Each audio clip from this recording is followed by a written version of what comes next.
Voina chuan guitar lesson thar kan zir lenga voina kan zir tur chu Mazuali kein Damdawi Mumlian ti sakha a melody in Perhdan kan endon ni step by step in kan enanga ulukdo ni lo endon ni ama sabera chuan a sakmel amo ya ching mit meng la fu ngei ti kha Perhdan kan en phot don ni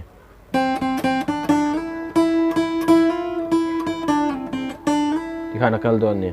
masabera chuan second string vek kan met dona tu nai chuan second string adang string dang engma kan khoi don lawa chu wangin a fret chaw hi karan soi don ni second string first fret a hianin voithum kan tiang chuan third fret a voini a voini na khan fifth a kan va slide ta chuan fifth a khanin voithum kan ti don ni a voithum na khan sixth a kan va slide don ni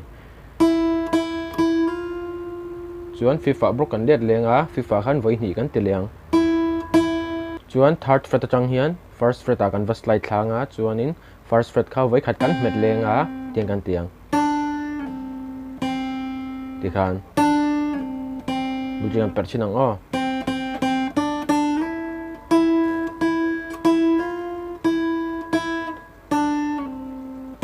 ti khan chuanin third fret atang khan fifth a kan va slide leng ti khan kan slide le don ni bujian perchinang o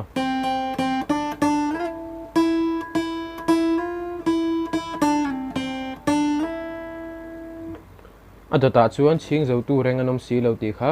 kan en le don ni tiana kal leng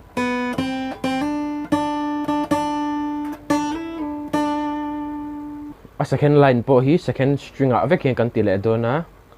chuan second string hi open in vai khati tianga chuan second string first fret a vai khat kan ti lenga chuan second string third fret a hian voinga kan tiang voinga na khan fifth fret a kan va slide tang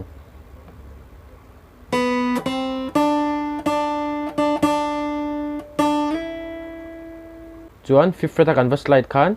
fifth fret atang vek khan third fret a kan va slide le thaleang ti hian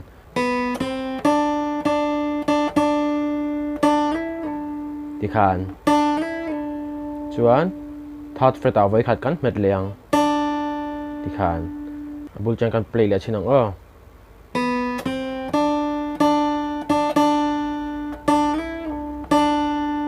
ti khan kan ti don ni a first verse a third line hi a first line kan per ngai khain ang chi a sakmel chu rang kadar tui luanang mai in ti hi ama kan per ngai khain an chi awangin ka soi fia to lo nga ase ka per le chin him shimang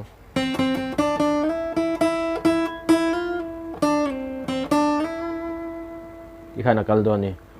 a to bera hian man tau tak ni tura khuan udwan sa ti hi kan en leang ti hena kal le do ni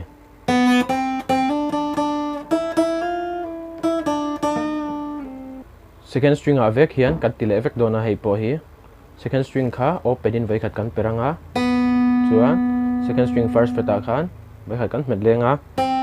chuan second string first fret met chung khan in ko zung lai khan third fret an kan va hem doni kan va hammer onang tian ti khan chuan headline 3 kha voithum kan ti lenga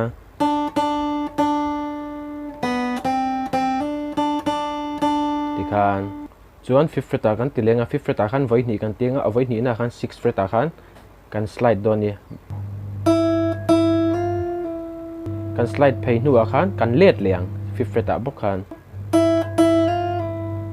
chuan fifth fret kha voi khat kan met leang chuan third fret a khan voini kan tiang chuan first fret a kan slide thaleang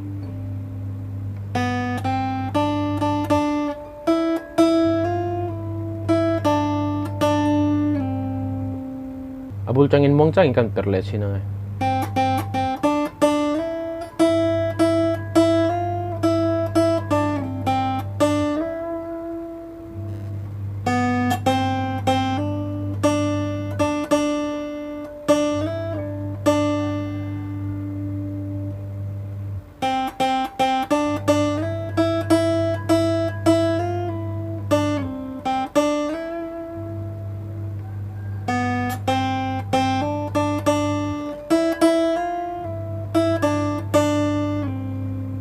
ti khan akal don ni chuan adota khan first verse kha asanuna adang lam lai pakhat chi oma chu man to tak ni tur khuwa nu don sa top lai che ka adang lam don ni ti hena top lai kha kalang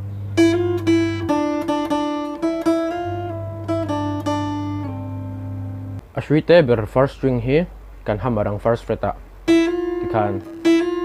chuan open in vai khat kan perlenga chuan heta second string third freta khan vai thum kan ti don ni avai thum na fifth freta kan va slide tang tikhan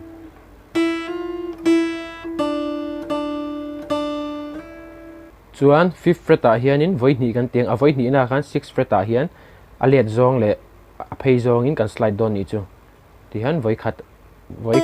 voi ni na khan chuan third freta voi khat chuan aliat zong in voi khat kan slide thaleang ti khan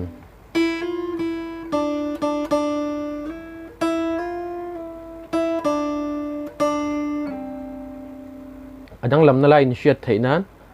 a first verse a line thum na thleng kha ai nanga line khat na ka play chinang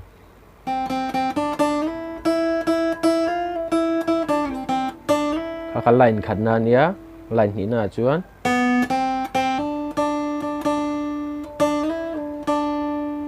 line thum na chuan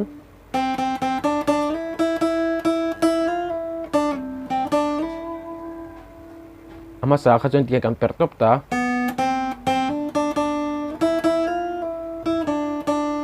chuan tuna kan zir chi a khan atop na khan adik atop lai nang lo ka ti khamo khata khan hetia kan per chi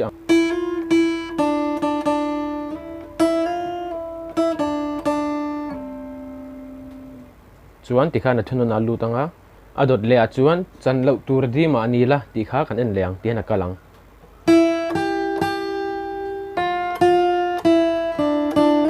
ti khan ama sabera chuan first string hi open in a kalanga chuan first string third fret a hian voi thum kan tiang a voi thum na kan pull off don ni ti hian voi ni kan met photang voi thum na chuan kan per to lo nga he tai ku jung chal kha ma saber fret ani badanga ku jung lai khan I pull off ang I pot thla don ni chu shui kha ti khan chuan first string first fret a khan voi khat kan metanga chuan first string ka open in a kal leng halanga chuan second string third fret a khanin voi ni kan ti don ni chu a voi ni na khan fifth fret a kan va slide tang ti khan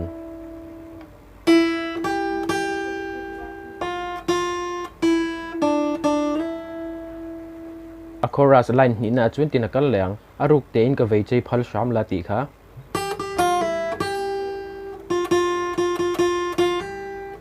ti khan ma sabera chuan first string third fret kha voi ni kan tianga chuan kan pull off le don ni ku jung chal kha heta first string first fret a kha ni va met lenga chuanin ku jung lai kha ni pull off ang hetlai met chung khan mo voi ni kan met phota tro third string kha third fret kha chuan ku jung line kan pull off a chuan ni ku jung chal khai pull off le leng ti khan chuan first string third fret a khan kan met lenga lang first string third fret a hian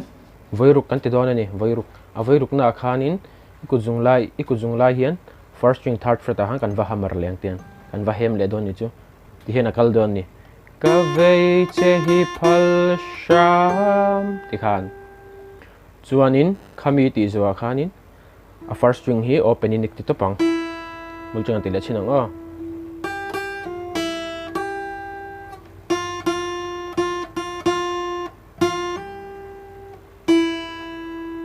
ti khana kal don ni adot le a chuan chhai ngam lo di te ma ni la ti lai te kha kan en leang ti hana kal don ni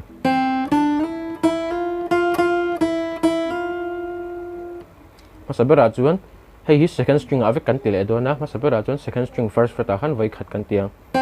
chuan third fret a khan kan voi khat kan metanga chuan kan me rual khan fifth fret a kan va slide le halang ti khan chuan fifth fret atang khan sixth fret a kan va slide leang chuan sixth fret a khan voi ni kan ti leang chuan fifth fret a let lenga fifth fret a khan voi ni kan ti don a voi ni na khan sixth fret a kan va hamarang ti khan bulchang no chai ngam lo di te Manila ti khan akal don ni a fourth line na chuan nat na hlo om beran vei ang hian ti kha kan en leng tin akal don ni ti khan akal le don ni masabera chuan second string a vek hian kan ti le don na second string 6 fret a hian voi thum kan met lenga a voi thum na khan 8 fret a kan vaslai tang chuan 8 fret atang khanin 5th fret a kan slide thlaleang ti hian ti khan chuan 5th fret a hian voi thum kan ti lenga a voi thum na khanin 3rd fret a kan slide thlaleang ti khan chuan 3rd fret atang khan 5th fret a kan va slide chho leang nat na hlo om ber ang ve ang hian ti khan chuan a chorus line top ber chu ti hian akal le don ni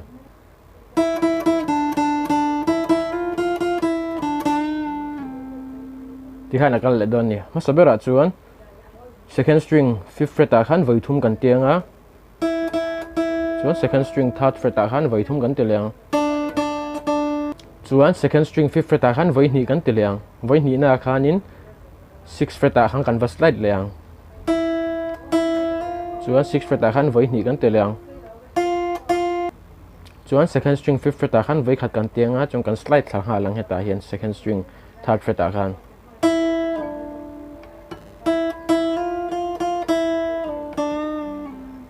second string 3rd fret a khan ting kan ti don ni kan bend don ni chu kan han nor chho don ju string khamo chu kan ti thaleang ti khan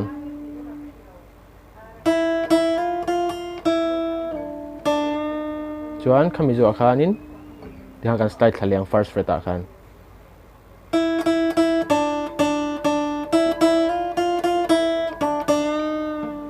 ti khan abul changin a chorus kan play le chinanga mong changin in lo ti ve don nia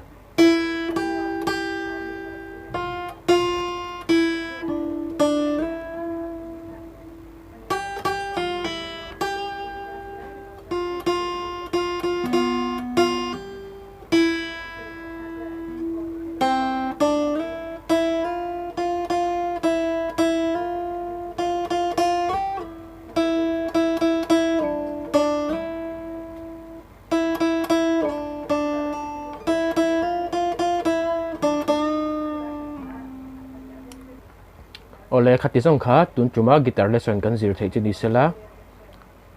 he ka video chai tia hlawkpui nai lo nei ni chuan khongai takin milo like milo subscribe ve don nia guitar lesson le peka kan in hule cheu don nia